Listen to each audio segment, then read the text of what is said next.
संत श्रेष्ठ निवृत्तीनाथ महाराज यांच्या वारीच्या दरम्यान होत असलेल्या मुक्कामाच्या ठिकाणी मेडिकल टीम कशा पद्धतीने आपलं कार्य करत असते। खरं तर वारीचा जो अंतर आहे, पल्ला जो आहे तो आता वाढत चाललेला आहे, अंतर वाढत चाललेलं आहे। पाऊस या ठिकाणी सुरू आहे। नाशिक जिल्ह्यातनं वारीला सुरुवात झाली। अहिल्यानगरच्या राजोरी या ठिकाणी आता वारी पोहोचलेली मुक्कामाच्या ठिकाणी वारकऱ्यांची कशा पद्धतीने या ठिकाणी मेडिकल टीम जी ती सेवा करत असते। खरं तर या सेवेला चरण सेवा असं म्हटलं जात आहे। मुख्यमंत्री देवेंद्र फडणवीस खरं तर यांची संकल्पना होती वारकऱ्यांचं चरण सेवा, मात्र आता प्रवारा संस्थेकडनं देखील या ठिकाणी आता चरण सेवा जी ती केली जाते। आपल्यासोबत डॉक्टर आहेत। डॉक्टर साहेब, खरं तर चरण सेवा ही जी संकल्पना होती हे राज्याचे मुख्यमंत्री देवेंद्र फडणवीस यांची संकल्पना होती। आज आपल्या वैद्यकीय कॉलेजकडनं ही सेवा या ठिकाणी केली जाते, वारकऱ्यांची सेवा होते। काय नेमकं डोळ्यासमोर येतोय, वारकऱ्यांची सेवा केली जाते कशा पद्धतीने आणि काय तक्रारी येत आहेत?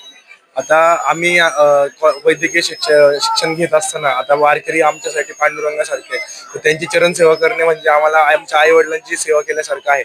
तर आमच्या इथे प्रवरा वैद्यकीय महाविद्यालयाच्या अंतर्गत doctor APJ Abdul Kalam college of फिजिओथेरपीचे विद्यार्थी आणि आयुर्वेद कॉलेजचे विद्यार्थी, MBBS कॉलेज आणि डेंटल कॉलेजचे विद्यार्थी आम्ही चरण सेवा या ठिकाणी करत आहोत। तर आपण जसं आता त्यांना चालून चालून त्यांच्या पायामध्ये वेदना होत असतात, तर त्यांना जसं हवं आहे तसं ज्यांना मलम लावून पाय चेपून घ्यायचे, त्यांना ज्यांना तेलानी करून घ्यायचे त्यांना, आणि ज्यांच्या पायांना सेवा करत असताना आपल्याला लक्षात येतं की त्यांना जखम झालेली आहे, त्यांच्यासाठी आपण इथे आत ड्रेसिंग आणि इंजेक्शन करत आहोत।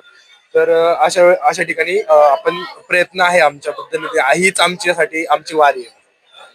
बघितलं असेल की खरंच खूप सुंदर संकल्पना जी ती राज्याच्या मुख्यमंत्र्यांनी मांडलेली आहे। वारकऱ्यांची सेवा जी ती प्रत्येक मुक्कामाच्या ठिकाणी मेडिकल टीम करत असते, मात्र चरण सेवेच्या माध्यमातून वारकऱ्यांची सेवा म्हणजेच पांडुरंगांची सेवा अशी भावना जी ती डॉक्टरांनी या ठिकाणी व्यक्त केलेली आहे।